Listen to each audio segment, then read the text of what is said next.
వర్షాకాలంలో దొరికే పనసకాయ గురించి కొన్ని విషయాలు తెలుసుకుందాం. పనసకాయ ముగ్గిందా లేదా అనే సందేహం చాలామందికి ఉంటుంది. పనసకాయ ముగ్గితే పనసకాయ ఉన్న రూమ్ అంతా పనసకాయ వాసన వస్తుంది.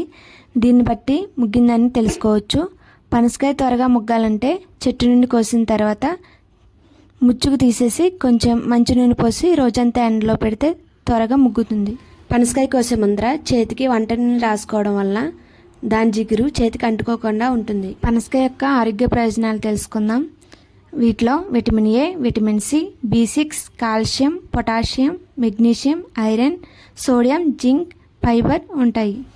విటమిన్ ఏ కంటి చూపు మెరుగ్కి, కాల్షియం ఎముకల ఆరోగ్యానికి, పొటాషియం అధిక రక్తపోటును తగ్గిస్తుంది. బీపీ సమస్యతో బాధపడే వారికి మంచిది. ఫైబర్ జీర్ణ వ్యవస్థను మెరుగుపరుస్తుంది. సోడియం గుండె సమస్యలను తగ్గిస్తుంది. థైరాయిడ్, ఆస్తమా, శ్వాస సంబంధ వ్యాధులకు మంచిది. డయాబెటీస్ వారికి మేలు చేస్తాయి. శరీరంలోని షుగర్ లెవెల్స్ను పెరగకుండా చేస్తుంది. డయాబెటీస్ ఉన్నవారు రోజుకు 4-5 టన్నుల వరకు తినవచ్చు. అధికంగా తినకూడదు.